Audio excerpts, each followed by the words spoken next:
તાજી થાય। આ તરફ વલ્લભ વિદ્યાનગરમાં પણ પીએમ મોદીએ ઝંઝાવતી પ્રચાર કર્યો।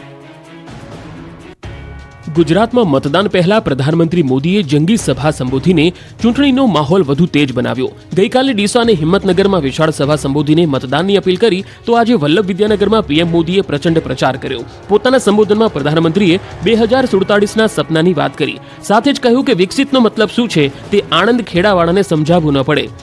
अब इंडी गठबंधन ने मुसलमानों से वोट जिहाद करने को कहा है। अब बताइए, हमने लव जिहाद सुना था, लैंड जिहाद सुना था और वोट जिहाद, और वो भी पढ़े लिखे मुसलमान के परिवार से बात आई है। सामान्य પીએમ મોદીએ સંબોધેલી સભામાં વિશાળ સંખ્યામાં સમર્થકો ઉમટી પડ્યા। પ્રધાનમંત્રી મોદીની એક ઝલક મેળવવા તેમજ તેમને સાંભળવા હજારો લોકો સભામાં આવી પહોંચ્યા હતા। સૌરાષ્ટ્રના પટ્ટામાં પીએમ મોદીએ આક્રમક પ્રચાર કર્યો। સુરેન્દ્રનગર અને જૂનાગઢમાં મોદીએ સભા ગજવી। 10 વર્ષ પહેલા વિશ્વ ભારતને બોજ ગણતું અને આજે આખી દુનિયામાં ભારતના નામનો ડંકો વાગે છે।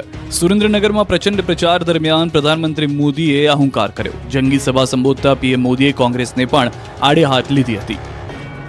कांग्रेस ने जल, थल, नभ, धरती से लेकर समंदर से लेकर के आसमान तक हजारों लाखों करोड़ रुपयों के घोटाले घोटाले घोटाले करके रखे थे।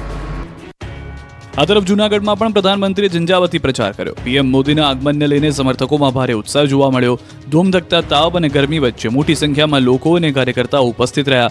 જૂનાગઢ લોકસભા બેઠક પર ભાજપના ઉમેદવાર રાજેશ ચુડાસમા અહીંથી ત્રીજી વખત ચૂંટણી લડી રહ્યા છે, ત્યારે પીએમ મોદીએ તેઓને જીતાડવાની હાકલ કરી, સાથે જ તમામ પોલિંગ બૂથ પર જીતવાનો હુંકાર કર્યો। મારે 26 સીટો તો તમે મને આપવાના જ છો ભાઈ। તમે મને કઈ પારકો ન માનો, કોઈથી તમારા ઘરનો છું, મને કોઈ દાડો તમે નિરાશ ના કરો, મને ખાતરી છે। પણ આ વખતે કામ મોટું લઈને આવ્યો છું, મારે બધા પોલિંગ બૂથ જીતવા છે ભાઈ। એક તરફ પીએમ મોદીએ પ્રચાર મોરચો સંભાળ્યો તો બીજી તરફ ભાજપના દિગ્ગજોએ પણ પ્રચાર તેજ કર્યો। લોકસભાની ચૂંટણીને લઈને પ્રચારનો ધમધમાટ જામ્યો છે, ત્યારે રાજકોટના ઉપલેટામાં પોરબંદર ભાજપના ઉમેદવાર મનસુખ માંડવિયાનો ભવ્ય રોડ શો યોજાયો, જેમાં 50 જેટલી વિવિધ ગાડીઓનો વિશાળ કાફલો આકર્ષણનું કેન્દ્ર બન્યો। આ સાથે જ મોટી સંખ્યામાં ભાજપના કાર્યકર્તાઓ અને સ્થાનિકો પણ આ રોડ શોમાં જોડાયા। રોડ શો દરમિયાન ઠેર ઠેર ભાજપના ઉમેદવાર મનસુખ માંડવિયાનું સન્માન કરવામાં આવ્યું, તો સાથે જ માંડવિયાએ 5 લાખ મતોથી વિજય થવાનો વિશ્વાસ પણ વ્યક્ત કર્યો। આ તરફ છોટાઉદેપુર લોકસભા બેઠકમાં સમાવિષ્ટ પંચમહાલ જિલ્લાના ઘોઘંબા, હાલોલ અને જાંબુઘોડા વિસ્તારમાં ભાજપના ઉમેદવારે પ્રચાર વેગવંતો બનાવ્યો। ઘોઘંબા ખાતે ભાજપના ઉમેદવાર જશુભાઈ રાઠવા દ્વારા ચૂંટણી સભા યોજાઈ હતી। ધારાસભ્ય જયદ્રથસિંહ પરમાર, નારાયણ રાઠવા હાજર રહ્યા હતા। પ્રચાર સભાને સંબોધતા પૂર્વ સાંસદ અને કોંગ્રેસમાંથી ભાજપમાં જોડાયેલા નારાયણ રાઠવાએ હળવા મૂડમાં કહ્યું કે હવે અમે સાથે આવી ગયા છીએ। આ પ્રસંગે લોકસભાના ઉમેદવાર જશુભાઈ રાઠવાએ 5 લાખની જંગી લીડથી જીતવાનો વિશ્વાસ વ્યક્ત કર્યો હતો। આ તરફ કોંગ્રેસે પણ પ્રચાર પૂરજોશમાં કર્યો। ખેડા અરવલ્લીમાં કોંગ્રેસે શક્તિ પ્રદર્શન કર્યું। કોંગ્રેસની કાર રેલીમાં સૌથી વધુ ગાડીનો કાફલો। ખેડા કોંગ્રેસ દ્વારા ભવ્ય રેલીનું આયોજન કરાયું। ખેડા લોકસભામાં કોંગ્રેસના ઉમેદવાર કાળુસિંહ ડાભીના સમર્થનમાં નડિયાદમાં ભવ્ય કાર રેલી યોજાઈ। શહેર કોંગ્રેસ દ્વારા આયોજિત કરાયેલા ભવ્ય કાર રેલીમાં સૌથી વધુ કાર જોડાઈ હતી। જિલ્લા કોંગ્રેસ સમિતિ દ્વારા નડિયાદથી યોજાયેલ રેલી નડિયાદ શહેર સહિત નડિયાદ તાલુકાના ગામડાઓમાં પણ ફરી હતી। આ રેલીમાં શહેર કોંગ્રેસ પ્રમુખ હાર્દિક ભટ્ટ સહિત મોટી સંખ્યામાં કાર્યકર્તાઓ જોડાયા હતા। એક સામટી 100 ગાડીઓની રેલીનો એક વિડીયો સામે આવ્યો છે। આ તરફ અરવલ્લીમાં કોંગ્રેસની જાહેર સભા યોજાઈ। સાબરકાંઠા બેઠક જીતવા કોંગ્રેસે એડી ચૂંટીનું જોર લગાવ્યું। માલપુરના મોરડુંગરી ખાતે તુષાર ચૌધરીના સમર્થનમાં યોજાયેલી સભામાં મોટી સંખ્યામાં કોંગ્રેસ કાર્યકરો ઉપસ્થિત રહ્યા। સભામાં કોંગ્રેસ પ્રદેશ પ્રમુખ શક્તિસિંહ ગોહિલ, પૂર્વ રાજ્યસભા સાંસદ મધુસૂદન મિસ્ત્રી પણ હાજર રહ્યા।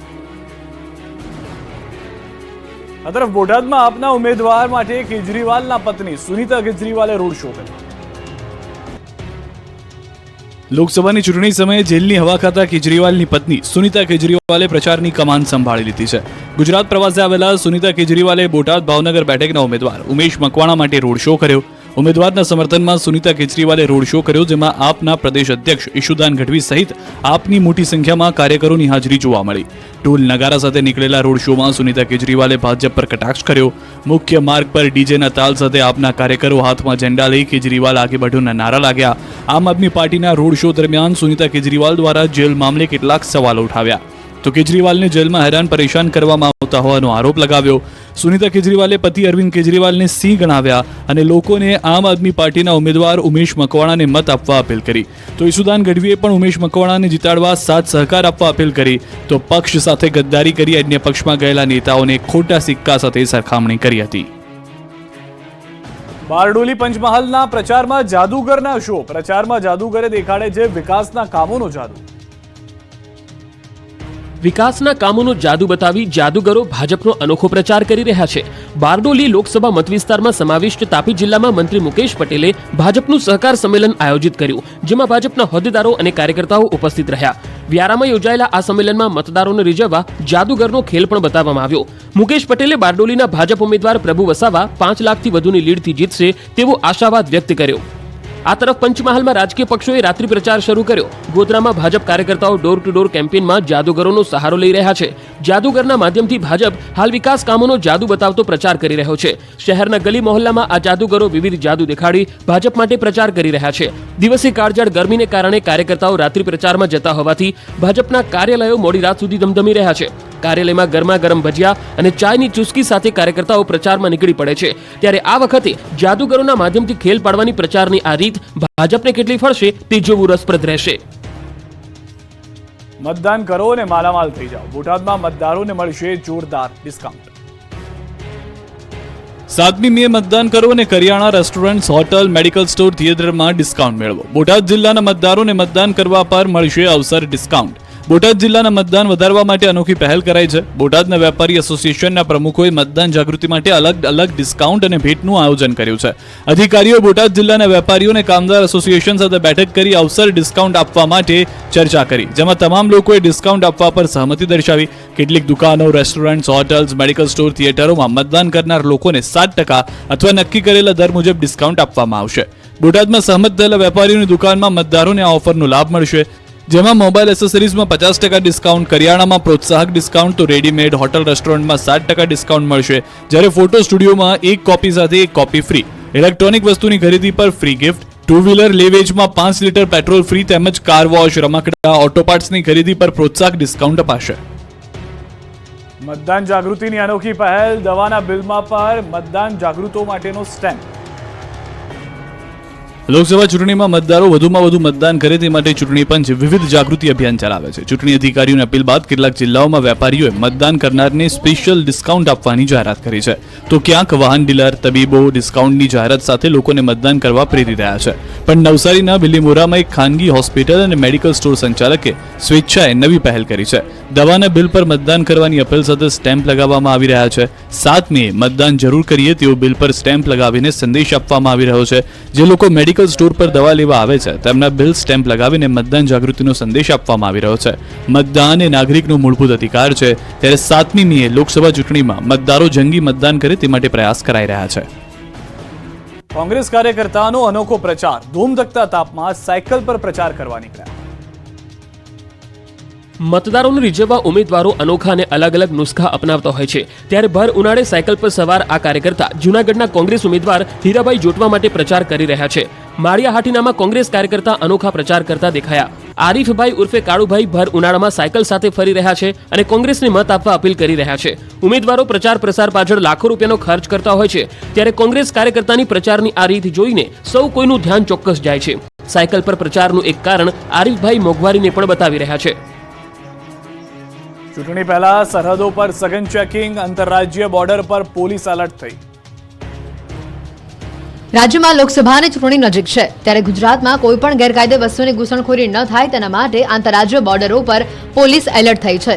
દાહોદ પોલીસે રાજસ્થાન અને મધ્યપ્રદેશની બોર્ડર ઉપર રાઉન્ડ ધી ક્લોક ચેકિંગ હાથ ધર્યું. બોર્ડર ઉપર એસએસટી, એફએસટી, પીએસઆઈ સહિતના કર્મીઓ સીસીટીવી સહિતની ટેકનોલોજીનો ઉપયોગ કરી બોર્ડરથી પ્રવેશ કરતા અટકાવી રહ્યા છે. આપને જણાવી દઈએ કે દાહોદ જિલ્લાની અંતરિયાળ 19 જેટલી ચેકપોસ્ટ ઊભી કરવામાં આવી છે. 26 બેઠકો ઉપર લોકસભાની ચૂંટણી યોજાનારી છે. દાહોદ જિલ્લો રાજસ્થાન અને મધ્યપ્રદેશને અડીને આવેલો હોવાથી આ બોર્ડર ઉપરથી દારૂ તેમજ અન્ય કેફી પદાર્થોની અવરજવરની આશંકા હોય છે. અનેકવાર આ બોર્ડર પરથી કરોડો રૂપિયાનો દારૂ અને હથિયાર પકડાયા છે. ચૂંટણીના સમય દરમિયાન સરહદ પરથી નશીલા પદાર્થો સાથે રાજ્યમાં ન પ્રવેશે તેના માટે રાઉન્ડ ધી ક્લોક બંદોબસ્ત ગોઠવીને વાહન ચેકિંગ હાથ ધરવામાં આવી રહ્યું છે.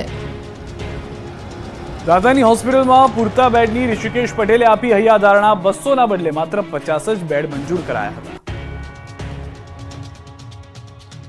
બનાસકાંઠાના દાંતા તાલુકામાં અંબાજી મંદિર દેવસ્થાન ટ્રસ્ટ દ્વારા વિશાળ હોસ્પિટલનું નિર્માણ કરાયું છે. ટ્રસ્ટે હોસ્પિટલ સરકારને સુપ્રત કરતા આ હોસ્પિટલમાં 200 બેડના બદલે માત્ર 50 બેડને મંજૂર કરાયા છે. તે ઉપરાંત હોસ્પિટલમાં લાંબા સમયથી અત્યંત જરૂરી MD ફિઝિશિયન ડોક્ટરની પણ ઘટ વર્તાઈ રહી છે. દાંતામાં હોસ્પિટલમાં અપૂરતા બેડને લઈ આસપાસના લોકોમાં ભારે હાલાકીનો સામનો કરવો પડી રહ્યો હતો. એવામાં આરોગ્ય મંત્રી ઋષિકેશ પટેલે વહેલી તકે હોસ્પિટલમાં ડોક્ટરની ભરતી કરવા અંગે પ્રયત્નો હાથ ધર્યા હોવાનું જણાવ્યું છે. આ ઉપરાંત હોસ્પિટલમાં ઘટાડવામાં આવેલા બેડને લઈ લોકોએ બેડની સંખ્યા વધારીને 100 કરવાની પણ માંગ કરી હતી. આ અંગે જરૂર પ્રમાણે બેડની સંખ્યામાં વધારો કરવાની સરકાર વ્યવસ્થા કરશે તેવું આશ્વાસન અપાયું હતું.